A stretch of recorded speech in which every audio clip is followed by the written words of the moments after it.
Aprende filosofía con el mundo de Sofía. Capítulo 16. El renacimiento. O estirpe divina vestida de humano.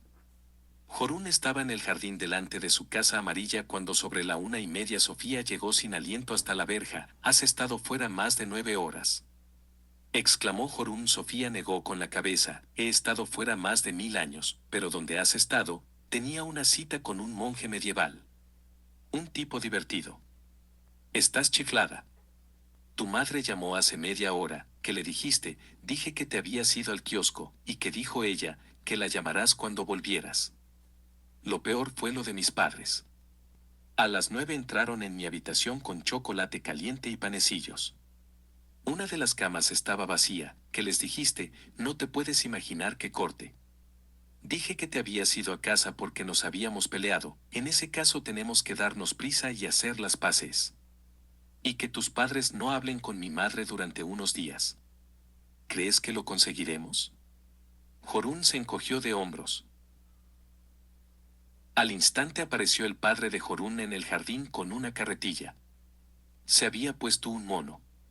Era evidente que se disponía a quitar las hojas caídas el año anterior. «Así que aquí están las amiguitas», dijo. «Bueno, ya no queda ninguna hoja». «Qué bien», replicó Sofía. «Entonces quizás podamos tomar un café, ya que no pudimos desayunar». El padre sonrió forzadamente, y Jorún se sobresaltó. En casa de Sofía siempre habían sido algo más informales que en la del asesor financiero. «Señor Ingebrigtsen y señora». «Lo siento, Jorún», dijo Sofía. «Pero yo también debo participar en esta operación de camuflaje. ¿Vas a contarme algo si me acompañas a casa?»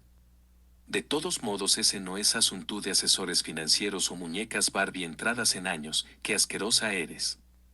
¿Acaso es mejor un matrimonio que cojea y manda a una de las partes al mar?» «Seguro que no. Pero yo no he dormido casi esta noche, y además me pregunto si Hilde será capaz de ver todo lo que hacemos». Habían empezado a caminar hacia la casa de Sofía. «¿Quieres decir que es vidente?» «Quizás sí. O quizás no». Era evidente que a Jorún no le hacían gracia todos aquellos secretos, pero eso no explica que su padre envíe extrañas postales a una cabaña abandonada en el bosque. Admito que ese es un punto débil. ¿No me vas a decir dónde has estado? Se lo contó. Y también le habló del misterioso curso de filosofía. Lo hizo a cambio de una solemne promesa de que todo quedaría entre ellas dos. Anduvieron un buen rato sin decir nada. «No me gusta», dijo Jorún. Se detuvo delante de la verja de Sofía dando a entender que allí daría la vuelta. «Tampoco te he pedido que te guste. La filosofía no es un simple juego de mesa, ¿sabes? Se trata de quiénes somos y de dónde venimos. ¿Te parece que aprendemos suficiente sobre eso en el colegio? De todos modos, nadie sabe las respuestas a esas preguntas, ni siquiera nos enseñan a plantearnos esas preguntas». La comida estaba en la mesa cuando Sofía entró en la cocina. No hubo comentarios de por qué no había llamado desde casa de Jorún. Después de comer dijo a su madre que quería dormir la siesta, porque apenas había dormido en casa de Jorún, lo que no era nada raro cuando se dormía en casa de alguna amiga. Antes de meterse en la cama se colocó delante del gran espejo de latón que había colgado en la pared. Al principio no veía más que su propia cara, pálida y cansada. Pero después, fue como si detrás de su propia cara apareciesen de pronto los contornos difusos de otra cara. Sofía respiró hondo un par de veces. No debía empezar a imaginarse cosas.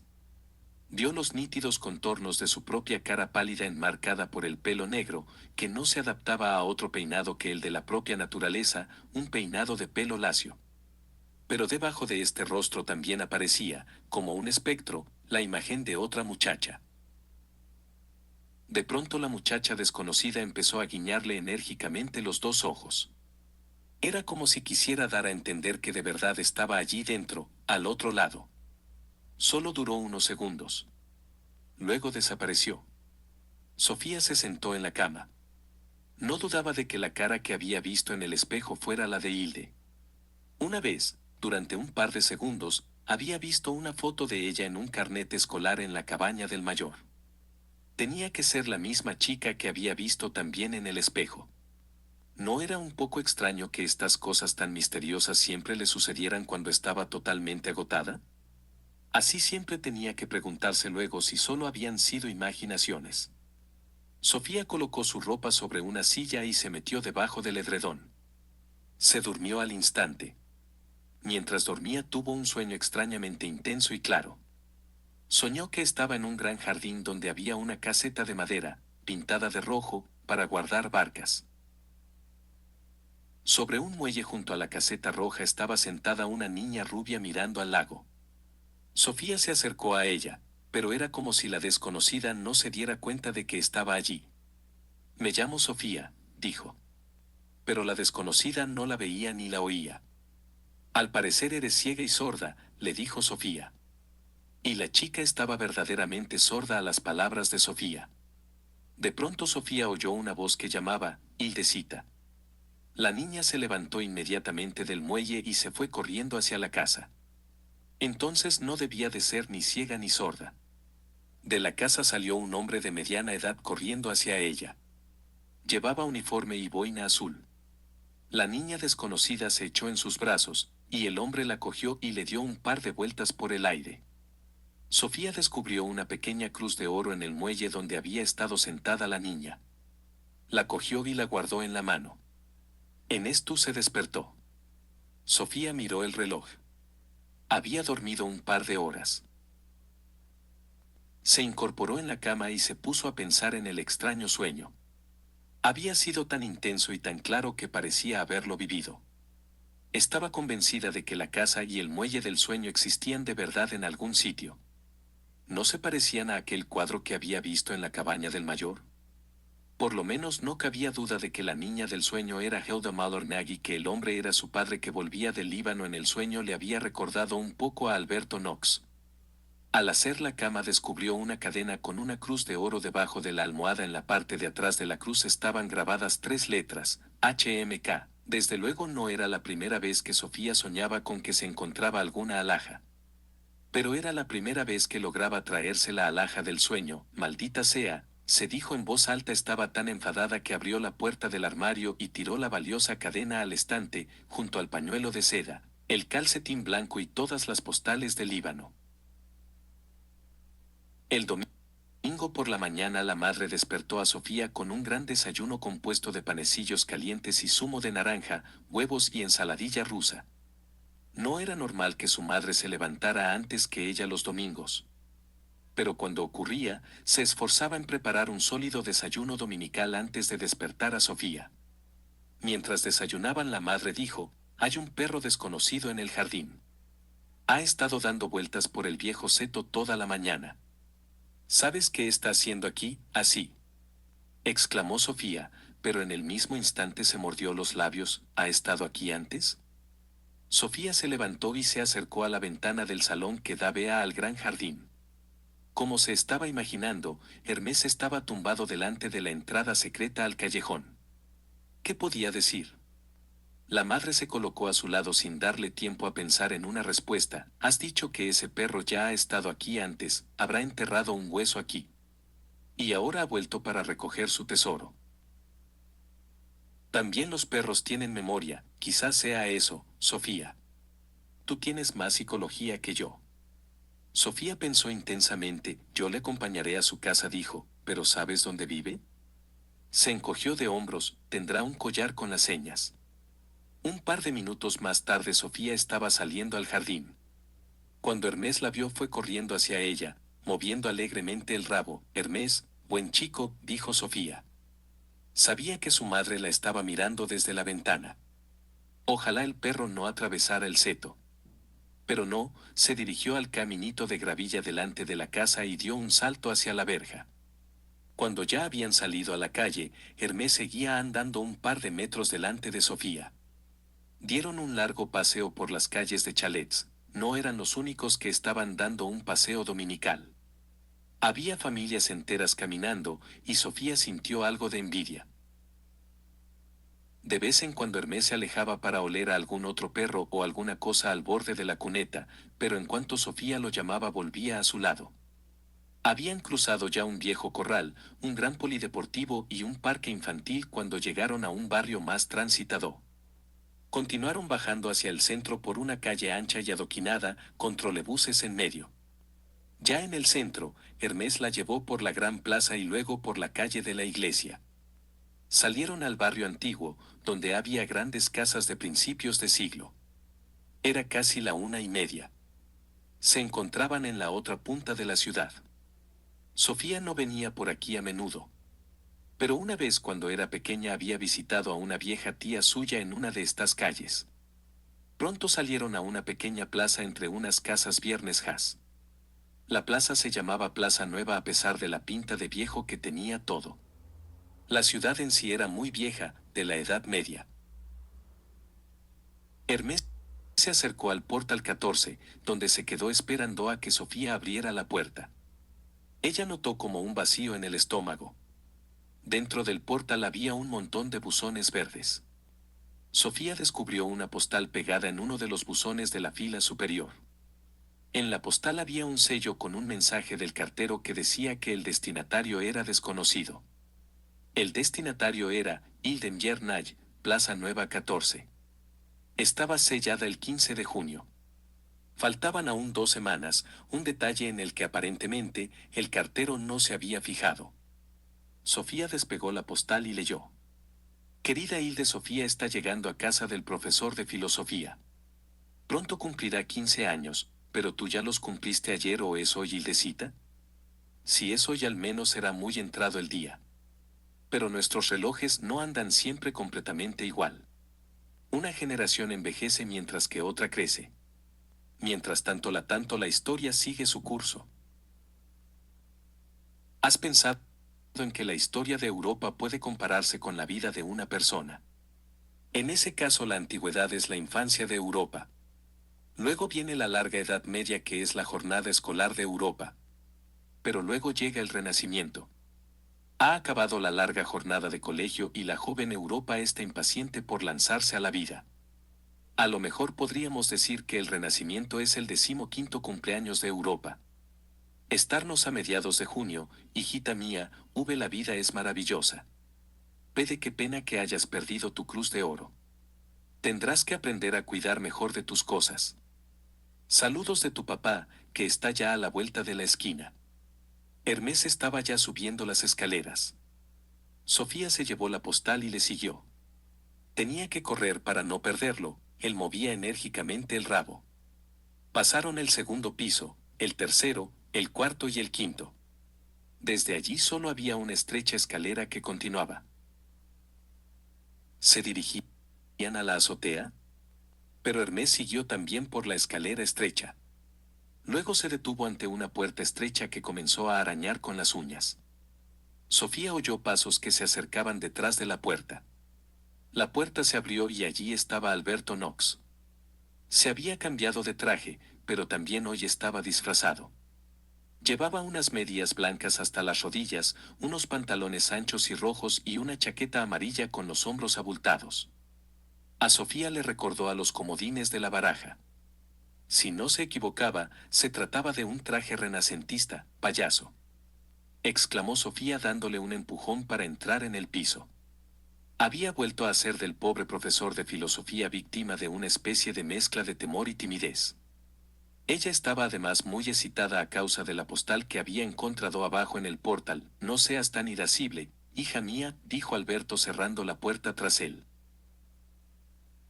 Aquí está el correo, dijo Sofía, alcanzándole la postal como si él la hubiera escrito. Alberto leyó la postal con un gesto de desagrado. Se está volviendo cada vez más descarado. A lo mejor nos está utilizando como una especie de diversión con motivo del cumpleaños de su hija.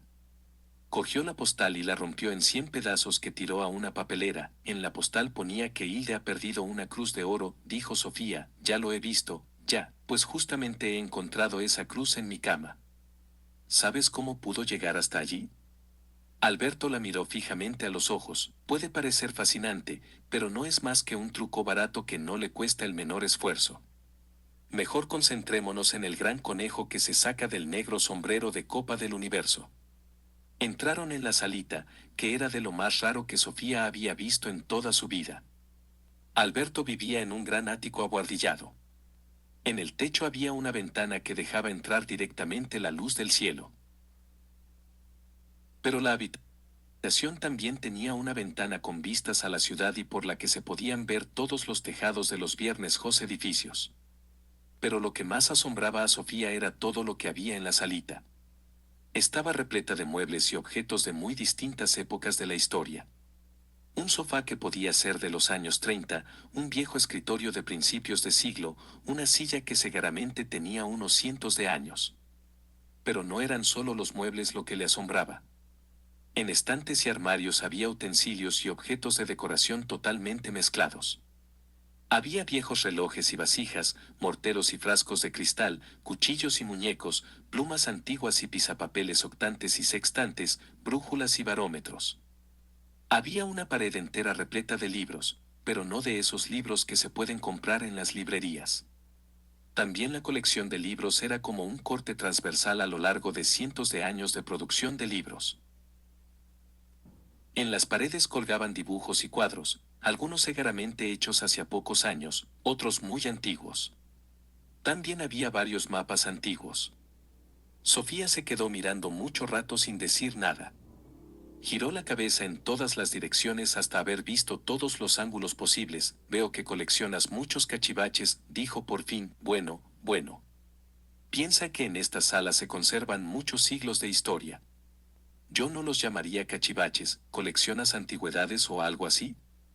La cara de Alberto adquirió una expresión casi melancólica. No todo el mundo puede dejarse llevar por la corriente de la historia, Sofía. Algunos tienen que detenerse y recoger aquello que se queda en sus orillas. Qué manera tan extraña de hablar, pero es verdad, hija mía. No vivimos únicamente en nuestro propio tiempo. También llevamos con nosotros nuestra historia. Recuerda que todas las cosas que ves en esta habitación fueron nuevas alguna vez. Esa pequeña muñeca de madera del siglo XVI a lo mejor fue hecha para una niña en su 5º cumpleaños. Quizás por un viejo abuelo. Luego se hizo adolescente, Sofía. Y luego adulta y a lo mejor se casó. Quizás tuvo una hija que heredó su muñeca. Luego envejeció y un día dejó de existir. Había vivido una larga vida, pero luego desapareció del todo. Y no volverá nunca. En realidad solo estuvo aquí en una breve visita. Pero su muñeca está aquí sobre el estante. Todo se vuelve tan triste y solemne cuando lo expresas así, pero la vida misma es triste y solemne. Entramos en un mundo maravilloso, nos conocemos, nos saludamos, y caminamos juntos un ratito.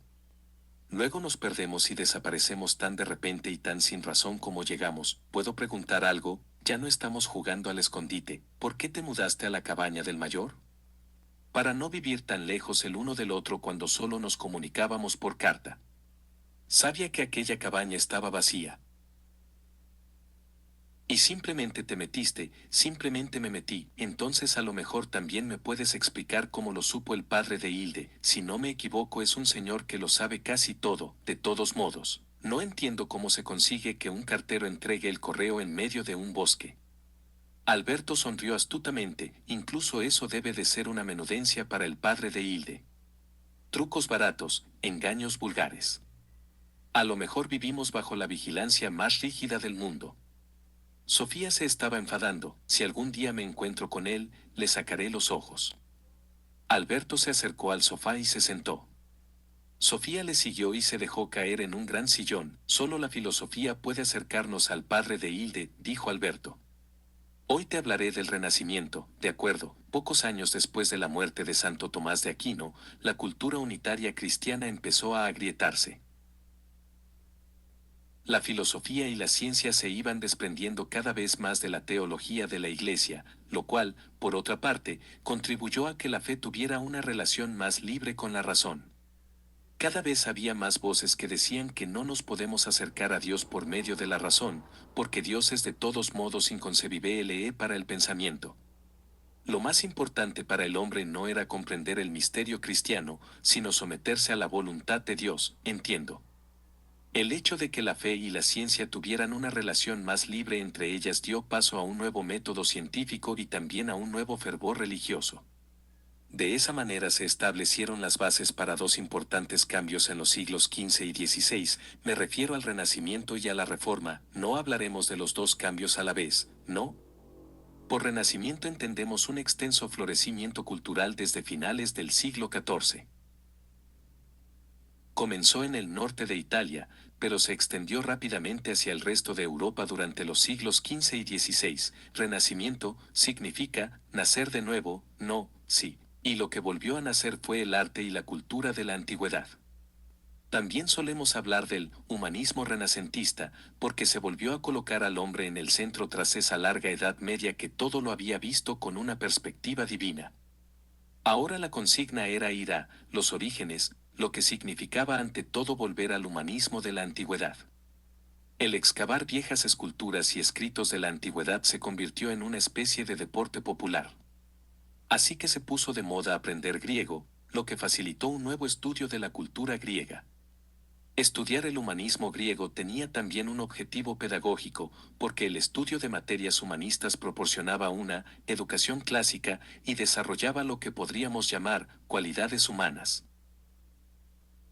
Los caballos nacen, se decía, pero las personas no nacen, se hacen. Tenemos que educarnos para llegar a ser personas, sí, esa era la idea. Pero antes de estudiar más detalladamente las ideas del humanismo renacentista diremos unas palabras sobre la situación política y cultural en el Renacimiento. Alberto se levantó del sofá y comenzó a caminar por la habitación. Al cabo de un rato se detuvo y señaló un viejo instrumento sobre un estante. ¿Qué crees que es esto? Pregunto, parece una vieja brújula, correcto.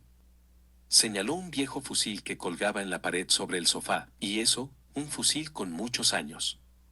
¿De acuerdo? ¿Y esto? Alberto sacó un libro grande de la estantería. Es un libro viejo, para ser más preciso, es un incunable. Un incunable, en realidad significa, infancia. La palabra se utiliza para los libros impresos en la infancia de la imprenta.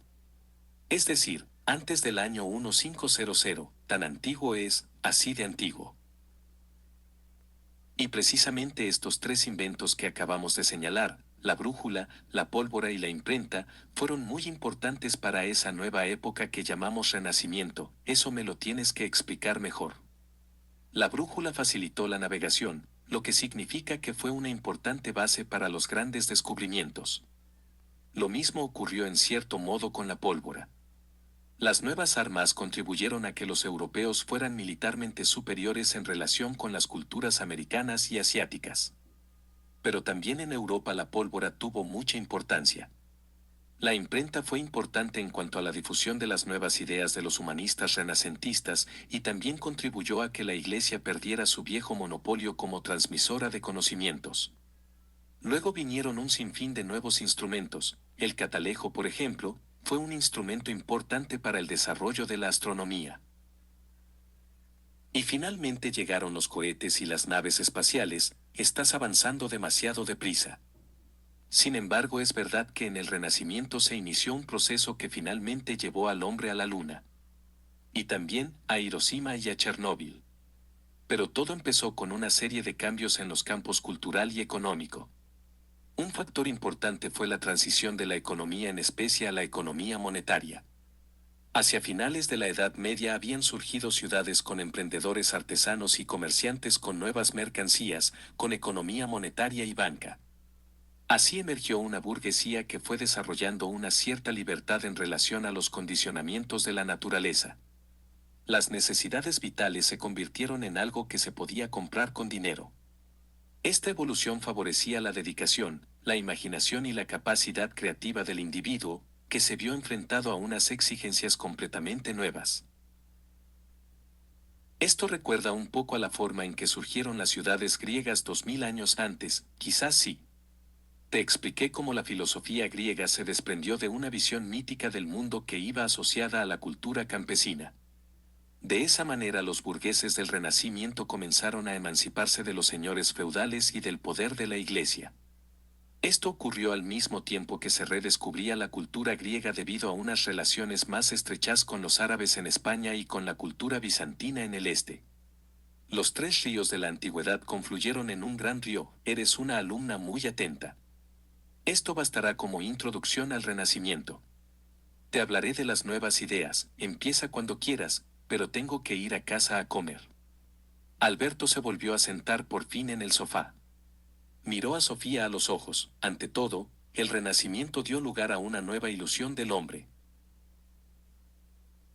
Los humanistas renacentistas tuvieron una nueva fe en el ser humano y en el valor del ser humano, algo que contrastaba fuertemente con el énfasis que había puesto siempre la Edad Media en la naturaleza pecaminosa del hombre.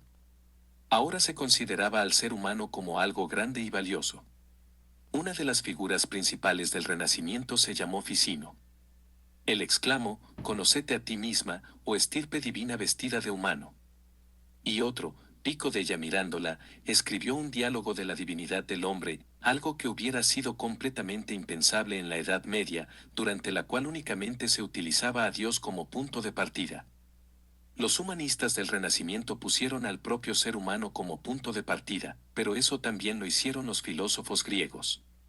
Precisamente por eso hablamos de un renacimiento del humanismo de la antigüedad.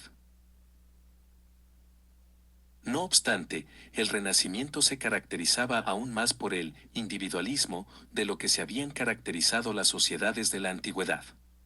No solo somos personas, también somos individuos únicos. Esta idea podía conducir a un culto al genio. El ideal llegó a ser lo que llamamos un hombre renacentista, expresión con la que se designa a una persona que participa en todos los campos de la vida, del arte y de la ciencia. Esta nueva visión del hombre también se manifestaba en un interés por la anatomía del cuerpo humano. Se volvió a disecar a muertos, como se había hecho en la antigüedad, con el fin de averiguar la composición del cuerpo. Esto resultó ser muy importante tanto para la medicina como para el arte. En el arte volvió a aparecer el desnudo. Tras 1000 años de pudor, los hombres se atrevieron a ser ellos mismos. Ya no tenían que avergonzarse. Suena como una especie de borrachera, dijo Sofía inclinándose sobre una pequeña mesa que había entre ella y el profesor de filosofía. Sin duda. La nueva visión del hombre trajo consigo un nuevo ambiente vital. El ser humano no existía solamente para Dios. Dios había creado al hombre también para los propios hombres. De esta manera los hombres podían alegrarse de la vida aquí y ahora. Y en cuanto se permitió al ser humano desarrollarse libremente, éste tuvo posibilidades ilimitadas. La meta fue sobrepasar todos los límites. También esta era una nueva idea en relación con el humanismo de la antigüedad, que había señalado que el ser humano debería conservar la serenidad, la moderación y el control. ¿Perdieron los humanistas del Renacimiento el control? Desde luego no fueron muy moderados. Tenían una especie de sensación de que el mundo despertaba de nuevo, así surgió una pronunciada conciencia de época. Fue en ese periodo en el que se introdujo el nombre, Edad Media, para denominar todos aquellos siglos entre la antigüedad y su propia época. Hubo un florecimiento impresionante en todos los campos, tales como el arte y la arquitectura, la literatura, la música, la filosofía y la ciencia. Mencionaré un ejemplo concreto. Hemos hablado ya de la Roma de la antigüedad, que tuvo los enorgullecedores apodos de ciudad de las ciudades y ombligo del mundo. Durante la Edad Media la ciudad decayó, y en 1417 esa ciudad, que había tenido en la antigüedad más de 1 millón de habitantes, ya solo contaba con 17,000, no muchos más de los que tiene Lillesand. Para los humanistas del Renacimiento, la reconstrucción de Roma se convirtió en un objetivo político y cultural. La obra más importante que se emprendió fue la edificación de la iglesia de San Pedro sobre la tumba del apóstol San Pedro. En lo que se refiere a esta iglesia difícilmente se puede hablar de moderación o control. Algunos de los principales personajes del Renacimiento participaron de alguna manera en ese enorme proyecto de construcción. Desde 1506 durante 120 años se llevaron a cabo las obras de la iglesia y aún tuvieron que pasar 50 años más hasta que la gran plaza de San Pedro estuvo acabada. Tiene que ser una iglesia enorme, de largo mide más de 200 metros, de alto 130 y tiene una superficie de más de 16.000 m2. Pero ya hemos dicho suficiente de la osadía de los renacentistas. También tuvo mucha importancia el hecho de que el Renacimiento trajera consigo un nuevo concepto de la naturaleza. El hombre se sentía bien con su existencia, dejó de considerar la vida en la tierra como una mera preparación para la vida en el cielo, y esto creó una nueva actitud ante el mundo físico. La naturaleza fue considerada como algo positivo, muchos pensaban que Dios estaba presente en la creación. Es infinito por tanto también debe estar en todas partes. Tal interpretación se llama panteísmo. Los filósofos medievales habían subrayado ese enorme abismo que existe entre Dios y su creación. Ahora se decía que la naturaleza era divina, o más aún, que era una prolongación de Dios. Ideas nuevas como estas no fueron siempre bien recibidas por la Iglesia. De eso tenemos un ejemplo dramático en lo que le sucedió a Giordano Bruno. No solo declaró que Dios estaba presente en la naturaleza, sino que también dijo que el espacio era infinito. Y por ello le castigaron muy severamente, como, fue quemado en la Plaza de las Flores de Roma en el año 1600, ¡qué malos! ¡Y qué tontos! Eso se llama humanismo, no, aquello no. El humanista era Bruno, no sus verdugos. Pero durante el Renacimiento también floreció lo que podemos llamar el antihumanismo, y con eso quiero decir un poder eclesiástico y estatal autoritarios. Durante esta época abundaron también los procesos contra las brujas y la quema de herejes. La magia y la superstición. Las sangrientas guerras de religión y, como no, también la brutal conquista de América.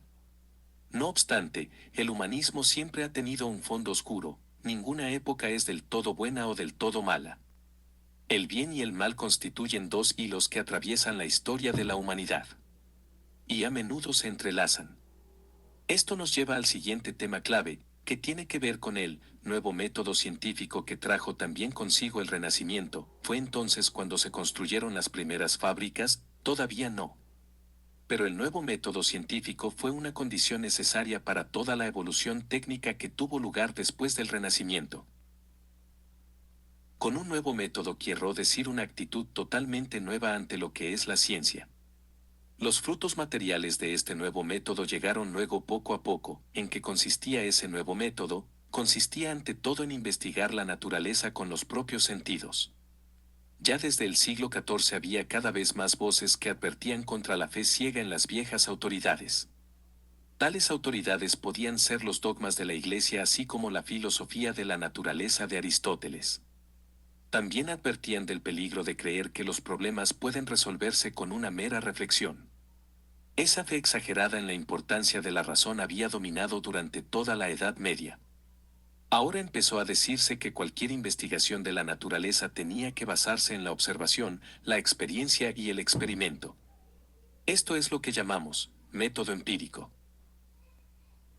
¿Qué significa eso? Eso significa simplemente que uno basa sus conocimientos de las cosas en su propia experiencia, es decir, ni en papeles polvorientos ni en quimeras. También en la antigüedad se hacía una ciencia empírica. Aristóteles, por ejemplo, recogió muchas e importantes observaciones sobre la naturaleza. Pero los experimentos sistemáticos constituían una completa novedad, no tendrían aparatos técnicos como los de hoy, naturalmente no tenían ni calculadoras ni balanzas electrónicas. Pero tenían las matemáticas y balanzas de otro tipo. Se ponía gran énfasis en la importancia de expresar las observaciones científicas en un lenguaje matemático exacto. Mide lo que se pueda medir, lo que no se pueda medir, hazlo medible, dijo Galileo Galilei, que fue uno de los científicos más importantes del siglo XVII. También dijo que el libro de la naturaleza está escrito en un lenguaje matemático. Todos aquellos experimentos y mediciones abrieron el camino a los nuevos inventos. La fase primera fue un nuevo método científico que abrió el camino a la revolución técnica. Y el progreso técnico abrió el camino a todos los inventos que llegaron después. Podríamos decir que los hombres habían empezado a independizarse de las condiciones de la naturaleza. La naturaleza no era solo algo de lo que el hombre formaba parte, sino algo que podía utilizar y aprovechar. Saber es poder, dijo el filósofo inglés Francis Bacon, subrayando de este modo la utilidad práctica del saber. Esto era algo nuevo. Los seres humanos comenzaron a intervenir en la naturaleza y a dominarla, pero no solamente con fines positivos, no. Por eso decíamos lo de los hilos buenos y malos que constantemente se entremezclan en todo lo que hace el hombre. La apertura técnica que se inició en el Renacimiento derivó hacia telares mecánicos y desempleo, medicinas y nuevas enfermedades, una mayor eficacia de la agricultura y un empobrecimiento de la naturaleza, electrodomésticos como lavadoras y frigoríficos, pero también contaminación y basuras. Teniendo en cuenta las grandes amenazas a que se enfrenta hoy en día el medio ambiente, muchos consideran el progreso técnico como un peligroso desvío de las condiciones de la naturaleza. Se dice que los hombres hemos puesto en marcha un proceso que ya no somos capaces de controlar. Otras almas más optimistas opinan que todavía vivimos en la infancia de la tecnología. Que es cierto que la civilización tecnológica ha tenido enfermedades infantiles, pero que poco a poco los hombres aprenderán a dominar la naturaleza sin, al mismo tiempo, amenazarla de muerte. ¿Qué crees tú personalmente? Que quizás los dos puntos de vista tengan algo de razón. En algunas cosas los hombres deben dejar de intervenir en la naturaleza, en otras lo podemos hacer con ventaja. De lo que no cabe ninguna duda es de que no hay ningún camino que retorne a la Edad Media. Desde el Renacimiento el hombre ya no es solo una parte de la creación, sino que ha comenzado a intervenir directamente en la naturaleza y a formarla a su imagen y semejanza. Eso te dice algo sobre la maravillosa criatura que es el ser humano. Ya hemos estado en la luna.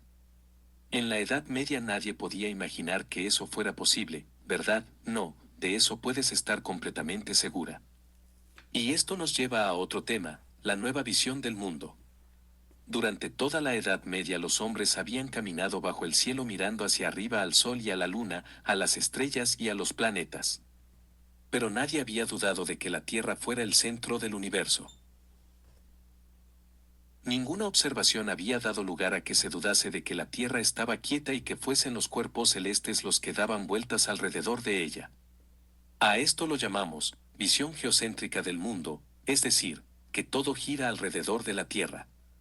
También la idea cristiana de que Dios dominaba sobre todos los cuerpos celestes contribuyó a mantener esta visión del mundo. Me gustaría que fuera así de sencillo, pero en 1543 salió un librito que se llamaba Sobre las revoluciones de los orbes celestes, escrito por el astrónomo polaco Copérnico, que murió el mismo día que salió el libro. Copérnico sostuvo que no era el Sol el que giraba en órbita alrededor de la Tierra, sino al revés.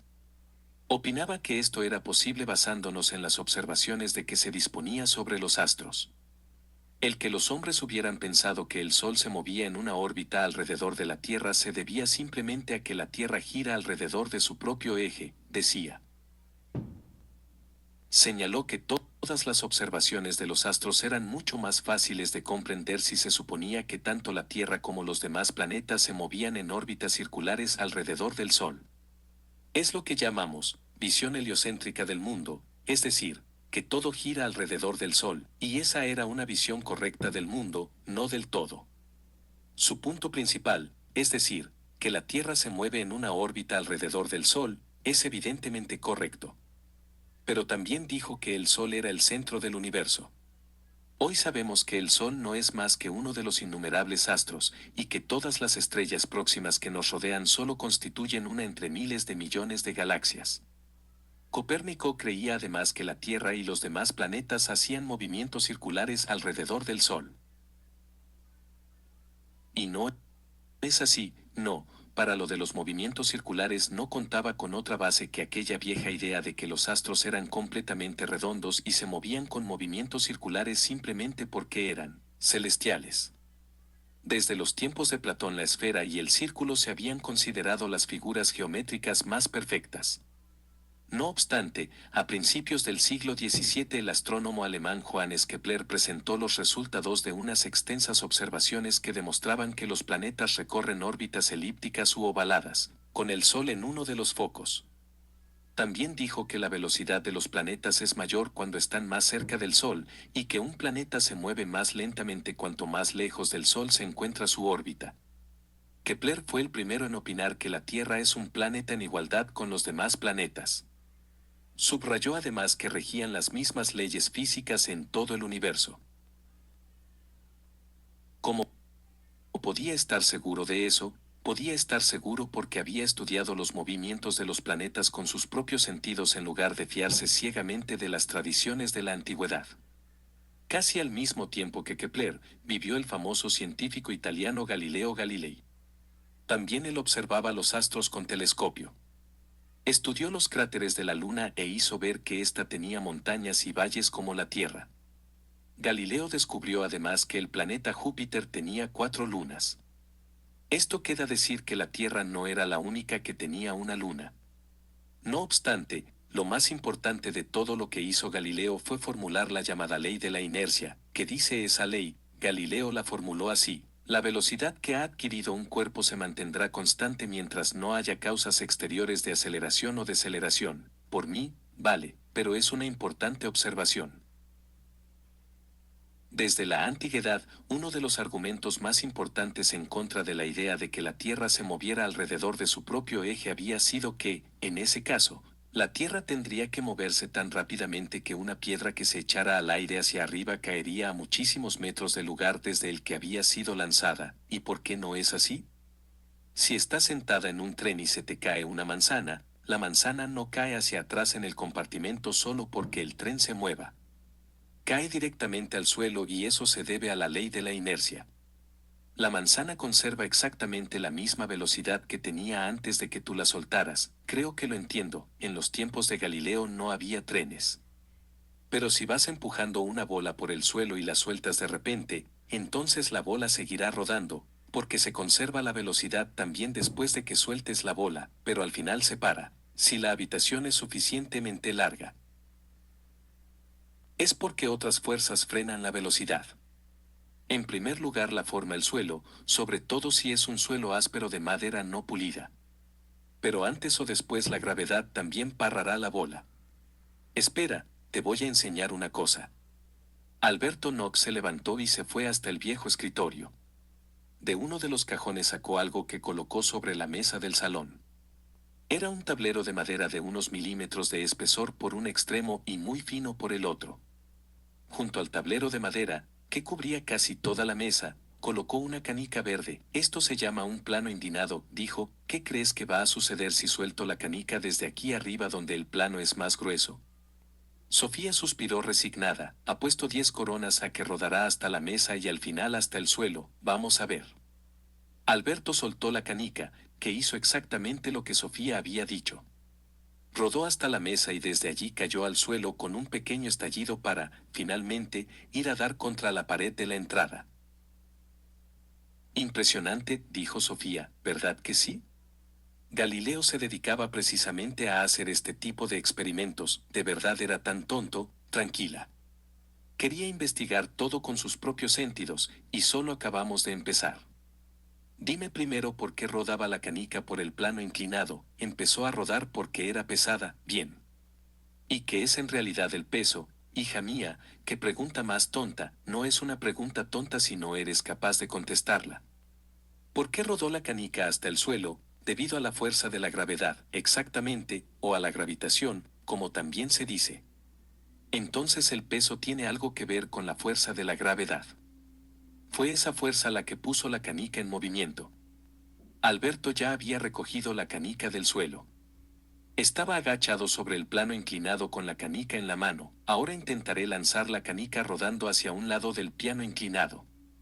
Observa con atención la manera en que se mueve la canica. Se inclinó más y apuntó.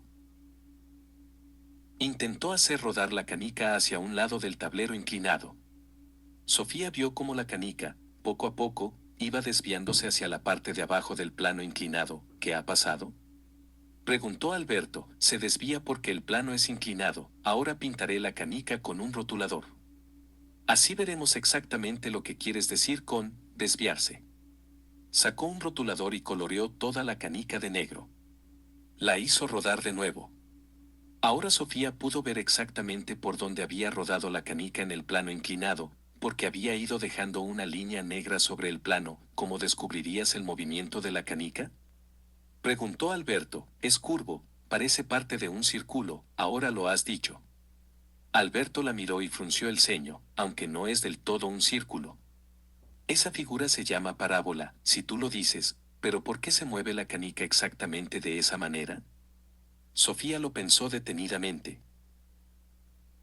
Al final dijo, porque como el tablero tiene una inclinación, la canica es atraída hacia el suelo por la fuerza de la gravedad, ¿verdad que sí? Esto es verdaderamente sensacional. Yo traigo a una niña cualquiera a mi ático y ella se da cuenta exactamente de lo mismo que Galileo tras un solo intento. Y a continuación comenzó a aplaudir. Durante un instante Sofía tuvo miedo de que se hubiera vuelto loco.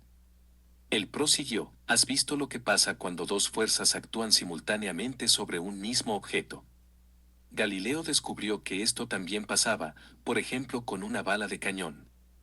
Se dispara al aire y sigue su curso por encima del suelo, pero poco a poco va siendo atraída hacia la Tierra. Describe una trayectoria que corresponde a la de la canica sobre el plano inclinado. De hecho, este fue un nuevo descubrimiento en los tiempos de Galileo. Aristóteles creía que un proyectil que se lanza al aire oblicuamente hacia arriba seguía primero una curva suave, pero que al final caía verticalmente a la Tierra. No era así, pero no se pudo saber que Aristóteles estaba equivocado hasta que pudo demostrarse, lo que tú digas. Pero es esto muy importante, que si es importante, ya lo creo. Esto tiene una importancia cósmica, hija mía. Entre todos los descubrimientos científicos de la historia de la humanidad, este es de los más importantes, entonces supongo que pronto me contarás por qué. Luego llegó el físico inglés Isaac Newton, que vivió de 1642 a 1727. Él fue quien aportó la descripción definitiva del sistema solar y de los movimientos de los planetas. No solo explicó cómo se mueven los planetas alrededor del Sol, sino que también pudo explicar con exactitud por qué se mueven así. Lo pudo hacer utilizando, entre otras cosas, lo que llamamos dinámica de Galileo. Los planetas son canicas sobre un plano inclinado, sí, algo así, pero espera un poco, Sofía, no tengo elección, ya que Kepler había señalado que debía de existir una fuerza que hacía que los astros se atrajeran unos a otros. Tenía que existir, por ejemplo, una fuerza del Sol que mantuviera los planetas fijos en sus órbitas. Una fuerza de ese tipo podría explicar además por qué los planetas se mueven más lentamente en su órbita alrededor del Sol cuanto más lejos se encuentran del mismo. Kepler también pensaba que la marea alta y la marea baja, es decir, el que la superficie del mar suba y baje, tenía que deberse a alguna fuerza de la Luna, y es verdad, sí, es verdad. Pero Galileo lo rechazaba. Se burlaba de Kepler, que había dado su consentimiento a la idea de que la Luna domina el agua. Eso era porque Galileo negaba la idea de que semejantes fuerzas de gravitación pudieran actuar a grandes distancias y por tanto entre los distintos astros. Entonces se equivocó. Sí, en este punto se equivocó. Y resulta curioso en él, porque tenía mucho interés por la gravedad de la Tierra y por la caída de los cuerpos a la Tierra. Además había señalado cómo varias fuerzas pueden dirigir los movimientos de un cuerpo, pero dijiste algo de Newton, sí, luego llegó Newton. Formuló lo que llamamos ley de la gravitación universal. Esta ley dice que cualquier objeto atrae a cualquier otro objeto con una fuerza que aumenta cuanto más grandes sean los objetos y que disminuye cuanto más distancia haya entre los objetos. Creo que lo comprendo. Por ejemplo, que haya una mayor atracción entre dos elefantes que entre dos ratones. Y que haya una mayor atracción entre dos elefantes en el mismo zoológico que entre un elefante indio en la India y un elefante africano en África. Entonces lo has comprendido. Y ahora llega lo más importante. Newton señaló que esta atracción o gravitación es universal. Es decir, que tiene la misma validez en todas partes, también en el espacio entre los astros. Se dice que esta idea se le ocurrió una vez que estaba sentado bajo un manzano. Al ver caer una manzana del árbol, tuvo que preguntarse si la luna era atraída hacia la Tierra por la misma fuerza y si era por eso por lo que la luna seguía dando vueltas y vueltas alrededor de la Tierra eternamente. Muy listo, pero no tanto. ¿Por qué no, Sofía? Si la luna fuera atraída hacia la Tierra por la misma fuerza que hace caer la manzana, entonces la luna acabaría por caer a la Tierra en lugar de dar vueltas. Nos estamos acercando a las leyes de Newton referentes a los movimientos de los planetas. En cuanto a cómo la gravedad de la Tierra atrae a la Luna, tienes razón en un 50%, pero te equivocas en otro 50%. ¿Por qué no cae la Luna a la Tierra, Sofía? Porque la verdad es que la gravitación de la Tierra realmente atrae a la Luna con una inmensa fuerza. Basta con pensar en las enormes fuerzas que se necesitan para levantar el mar 1 metro o 2 en marea alta. No, eso no lo entiendo. Piensa entonces en el plano inclinado de Galileo. ¿Qué pasó cuando hice rodar la canica por el plano inclinado? Actúan entonces sobre la Luna dos fuerzas distintas, exacto. Una vez, cuando surgió el sistema solar, la Luna fue arrojada lejos de la Tierra con una fuerza enorme. Conservará eternamente esa fuerza porque se mueve en un espacio sin aire y sin resistencia, pero entonces es atraída hacia la Tierra debido a la fuerza de la gravedad de esta, exactamente. Las dos fuerzas son constantes, y las dos actúan al mismo tiempo. Por eso la Luna seguirá en su órbita alrededor de la Tierra. ¿Tan sencillo es? Tan sencillo es, y era precisamente esa sencillez la que quería destacar Newton. Señaló que algunas leyes físicas tienen validez en todo el universo. En cuanto a los movimientos de los planetas, solo había utilizado dos leyes ya señaladas por Galileo. Una era la ley de la inercia, que en palabras de Newton dice así: todo cuerpo sigue en su estado de reposo o de movimiento rectilíneo uniforme mientras no sea obligado a dejar ese estado por la acción de fuerzas exteriores. La otra ley la había demostrado Galilei con canicas sobre un plano inclinado. Cuando dos fuerzas actúan al mismo tiempo sobre un cuerpo, los cuerpos se moverán en una órbita elíptica. Y con esto Newton pudo explicar por qué todos los planetas giran en órbita alrededor del Sol, exactamente. Todos los planetas se mueven en órbitas elípticas alrededor del Sol como resultado de dos movimientos diferentes. El primero es el movimiento rectilíneo que adquirieron al formarse el sistema solar, y el segundo es un movimiento en dirección al Sol como consecuencia de la gravitación o fuerza de la gravedad. Muy listo, ya lo creo. Newton demostró que las mismas leyes que rigen para los movimientos de los cuerpos rigen en todo el universo y con ello hizo desaparecer las viejas ideas medievales de que en el cielo rigen distintas leyes que aquí en la tierra. La visión heliocéntrica del mundo había recibido su definitiva confirmación y su definitiva explicación. Alberto se levantó y colocó el plano inclinado en el cajón del que lo había sacado. Se inclinó y recogió la canica del suelo, pero simplemente la dejó en la mesa. A Sofía le parecía que habían sacado muchísimo provecho de un tablero inclinado y una canica. Se quedó mirando la canica verde, que aún estaba un poco negra debido al rotulador, y no pudo evitar pensar en el planeta. Dijo, ¿y los seres humanos tuvieron que aceptar que vivían en un planeta cualquiera en el gran espacio? Sí, de alguna manera la nueva visión del mundo fue una dura prueba para muchos. La situación puede compararse con lo que pasó cuando Darwin más adelante demostró que los hombres habían evolucionado de los animales. En ambos casos los seres humanos pierden algo de su situación especial en la creación. En ambos casos la Iglesia opuso una gran resistencia. Eso es comprensible, porque ¿dónde queda Dios en todo esto? Debía de ser un poco más sencillo todo cuando la Tierra era el centro y Dios y todos los cuerpos celestes se encontraban en el piso de arriba, y sin embargo no fue este el mayor reto.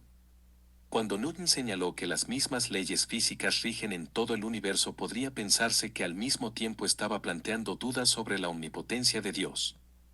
Pero la fe de Newton no se alteró. Consideró la naturaleza un testimonio del Dios grande y todopoderoso. Peor fue quizás la imagen que la gente tenía de sí misma. ¿Qué quieres decir? Desde el Renacimiento el hombre ha tenido que habituarse a la idea de que vive su vida en un planeta casual en el inmenso espacio. No sé si nos hemos habituado todavía. Pero ya en el Renacimiento alguien señaló que ahora cada individuo tendría un lugar más central que antes. Eso no lo entiendo. Antes la Tierra había sido el centro del mundo. Pero cuando los astrónomos declararon que no había ningún centro absoluto en el universo, entonces surgieron tantos centros como individuos. Entiendo, el Renacimiento también dio lugar a una nueva relación con Dios. A medida que la filosofía y la ciencia se iban independizando de la teología, iba surgiendo una nueva devoción cristiana. Y luego llegó el Renacimiento con su visión individualista del hombre, que también tuvo sus repercusiones en la vida de la fe. La relación del individuo con Dios se volvía ahora mucho más importante que la relación con la Iglesia como organización. Por ejemplo, la oración de la noche, sí, eso también.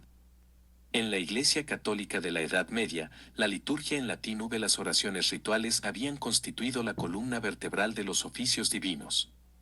Solo los sacerdotes y los frailes leían la Biblia, porque solo existía en latín. Pero a partir del Renacimiento la Biblia se tradujo del hebreo y del latín a las lenguas vulgares, lo que tuvo mucha importancia para lo que llamamos reforma. Martín Lutero, sí, Lutero fue importante pero no fue el único reformador, también hubo reformadores eclesiásticos que optaron por quedarse dentro de la Iglesia Católica Apostólica Romana. Uno de ellos fue Erasmo de Róterdam. Lutero rompió con la Iglesia Católica porque no querría pagar las indulgencias, eso también, pero se trató de algo mucho más importante. Según Lutero, el hombre no necesita pasar a través de la Iglesia o de sus sacerdotes para recibir el perdón de Dios. Y el perdón de Dios aún dependía menos de pagar o no las indulgencias a la Iglesia. El llamado comercio de las indulgencias se prohibió también dentro de la Iglesia Católica a mediados del siglo XVI, seguro que Dios se alegró de eso.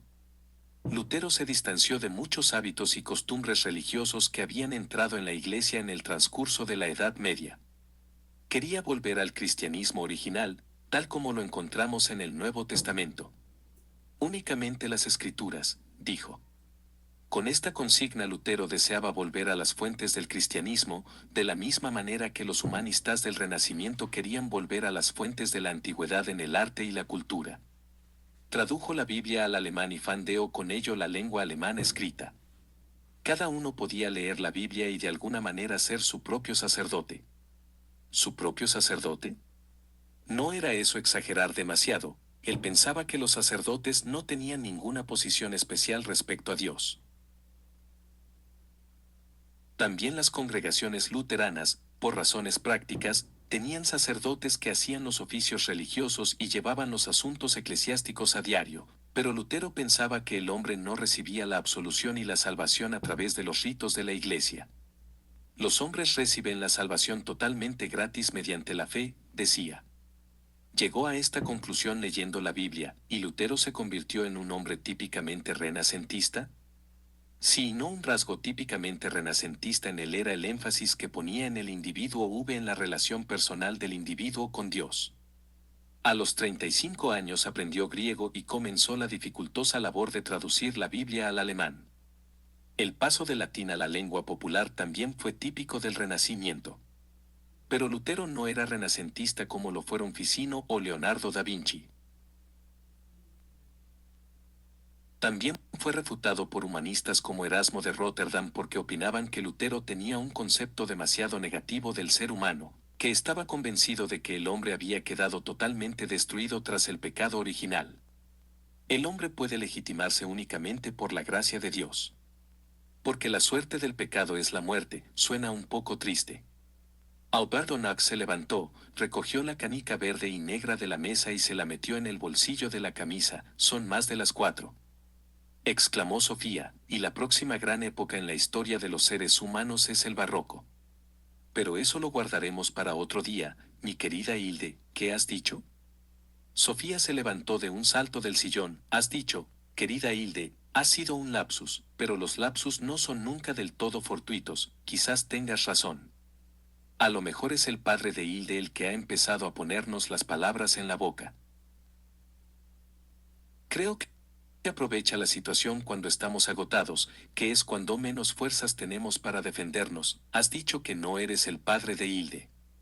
¿Me prometes que eso es verdad? Alberto asintió, pero yo soy Hilde, estoy cansado, Sofía, tienes que entenderlo. Llevamos aquí más de 2 horas y he hablado yo casi todo el tiempo. ¿No tenías que ir a casa a comer? Sofía casi tuvo la sensación de que la estaba echando. Cuando se dirigía hacia la salida pensó en cómo se había ido de la lengua Alberto. Él la siguió. Bajo un perchero donde había colgado un montón de ropa curiosa, que recordaba a disfraces de teatro, estaba Hermés dormido.